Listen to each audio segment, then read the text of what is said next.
സുരക്ഷാ നിർദ്ദേശങ്ങൾ പാലിക്കണമെന്ന് ഇന്ത്യ പൗരന്മാർക്ക് നിർദ്ദേശം നൽകുന്നു. ഇന്ത്യയുടെ നിലപാട് ഈ ഘട്ടത്തിൽ എന്ത് എന്നത് ഏറെ പ്രധാനപ്പെട്ടതായി നമ്മൾ കാണണം PR സുനിൽ. കാരണം പ്രധാനമന്ത്രി നരേന്ദ്രമോദി ഇസ്രായേൽ സന്ദർശനം നടത്തിയിട്ട് ഏതാനും ദിവസങ്ങളെ ആയുള്ളൂ. തന്റെ സഹോദരൻ എന്ന് മോദിയെ വിളിച്ച ബെഞ്ചമിൻ നെതന്യാഹു ആണ് ഇപ്പോൾ ഈ ആക്രമണങ്ങൾക്ക് നേതൃത്വം നൽകുന്നതും എന്നതും ശ്രദ്ധേയമാണ്. അപ്പോൾ ഇന്ത്യയുടെ നിലപാട് എന്ത് എന്നതും ഏറ്റവും പ്രധാനപ്പെട്ട കാര്യമാണ്. ദില്ലി ടെൽ-അവീവിന്റെ വിമാനം മുംബൈയിൽ തിരിച്ചിറങ്ങുന്നതാണ് ഏറ്റവും ഒടുവിലായി പുറത്തു വരുന്ന വിവരം. വ്യോമത്താവളങ്ങളൊക്കെ അടയ്ക്കുകയാണ്. ഫൈസൽ ഹംസ കൂടി ചേരുകയാണ് വാർഡസ്കിൽ നിന്ന്. ഫൈസൽ, നിർണായകമായ ഘട്ടത്തിൽ യുദ്ധം എത്തി നിൽക്കുകയാണ്.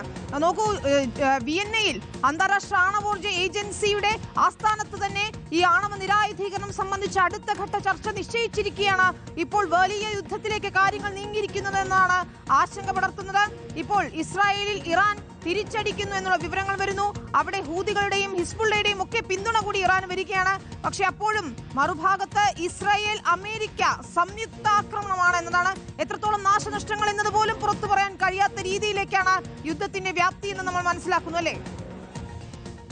വിനീത സൂചിപ്പിച്ചതുപോലെ തന്നെ ഈ യുദ്ധം മേഖലയൊന്നാകെ വ്യാപിക്കുമോ എന്നുള്ള ആശങ്കയിലേക്ക് കാര്യങ്ങൾ എത്തിയിരിക്കുന്നു എന്നുള്ളതാണ്. ഇറാനും അമേരിക്കയും ഇസ്രായേലും മാത്രം അടങ്ങുന്ന, അല്ലെങ്കിൽ ഈ മൂന്ന് കക്ഷികൾ മാത്രമുള്ള ഒരു യുദ്ധം ഇതായിരിക്കില്ല എന്നുള്ളത് ഇറാന്റെ പ്രോക്സി കേന്ദ്രങ്ങൾ നേരത്തെ തന്നെ ഏറ്റവും ഒടുവിലായി ഖത്തറിൽ ആക്രമണം നടത്തുന്നു എന്നുള്ള സൂചനകൾ കൂടി വരികയാണ്. ഇറാൻ മിസൈൽ പ്രതിരോധിച്ചു എന്നാണ് ഖത്തർ പറയുന്നത്. ഖത്തറിൽ അതീവ ജാഗ്രതയുണ്ട്.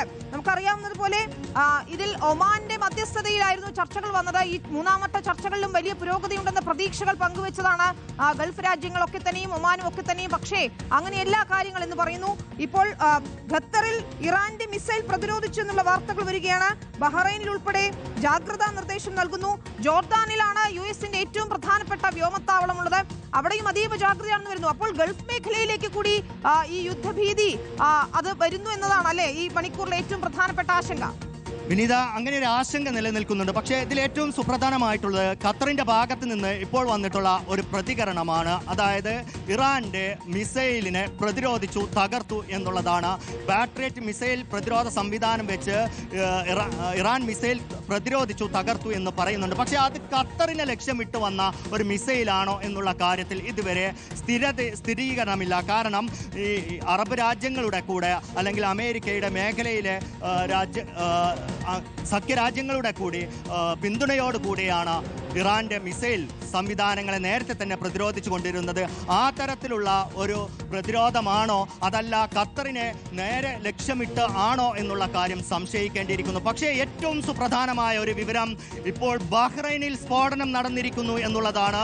അത് ഏറ്റവും നിർണായകമാണ്. ബഹ്റൈനിൽ സ്ഫോടനം നടന്നിരിക്കുന്നു. മനാമ അമേരിക്കയുടെ ഏറ്റവും സുപ്രധാനമായ നാവിക കേന്ദ്രമുള്ള സ്ഥലമാണ്. മാത്രമല്ല വ്യോമ കേന്ദ്രവും അമേരിക്ക ഉപയോഗിക്കുന്ന മേഖലയിലെ അമേരിക്കയുടെ ഏറ്റവും തന്ത്രപ്രധാനമായ കേന്ദ്രങ്ങളൊന്ന് എന്ന് വിശേഷിപ്പിക്കാവുന്ന ബഹ്റൈനിലാണ് സ്ഫോടന ശബ്ദം കേട്ടിരിക്കുന്നത്. സ്ഫോടനം നടന്നിരിക്കുന്നു എന്നുള്ളത് അന്താരാഷ്ട്ര മാധ്യമമായ അൽ ജസീറ ഉൾപ്പെടെ റിപ്പോർട്ട് ചെയ്യുന്നു. ഒരു പക്ഷേ വലിയ ആശങ്കയുണ്ടാക്കുന്നു.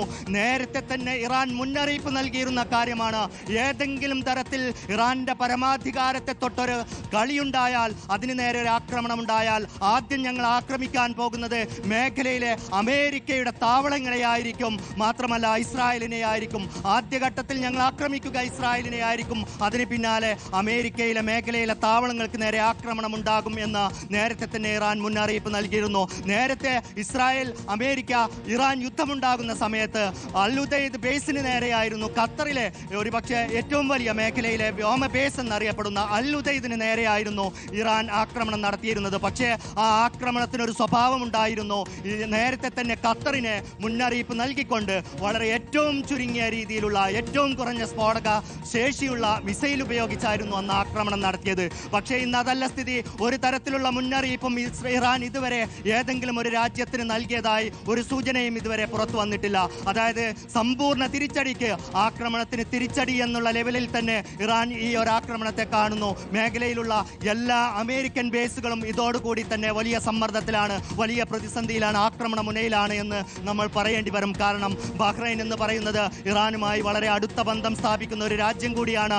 ആ രാജ്യത്തെ അമേരിക്കൻ ബേസിന് നേരെയാണോ ഇപ്പോൾ ആക്രമണം നടന്നത് എന്നുള്ളതിൽ സ്ഥിരീകരണം വരണം. ഇപ്പോൾ നമുക്ക് ലഭിക്കുന്ന വിവരം സ്ഫോടനം നടന്നു എന്നുള്ളതാണ്. ഏതെങ്കിലും തരത്തിൽ അമേരിക്കയുടെ നാവിക കേന്ദ്രത്തിന് നേരെയോ താവളത്തിന് നേരെയോ അല്ലെങ്കിൽ സൈനിക എയർ കേന്ദ്രത്തിന് നേരെയോ ആണ് ആക്രമണം നടന്നത് എന്നുള്ള കാര്യത്തിൽ സ്ഥിരീകരണമില്ല. ഒരാക്രമണം നടന്നു അല്ലെങ്കിൽ ഒരു സ്ഫോടനം ഉണ്ടായി എന്നുള്ള കാര്യത്തിൽ മാത്രമാണ് ഇപ്പോൾ സ്ഥിരീകരണമുള്ളത്. പക്ഷേ വളരെയധികം നിരവധി മലയാളികളുള്ള സ്ഥലമാണ് ബഹ്റൈൻ എന്നുള്ള കാര്യം കൂടി നമ്മൾ മനസ്സിലാക്കണം. ആ തരത്തിലെല്ലാം മലയാളികൾക്കും ഇന്ത്യക്കാർക്കും എല്ലാം വലിയ ആശങ്കയുണ്ടാക്കുന്ന ഒരു വ്യാപനമാണ് അല്ലെങ്കിൽ ഒരു സാഹചര്യമാണ് ഇപ്പോൾ ഉടലെടുത്തിരിക്കുന്നത് എന്നുള്ളതാണ്.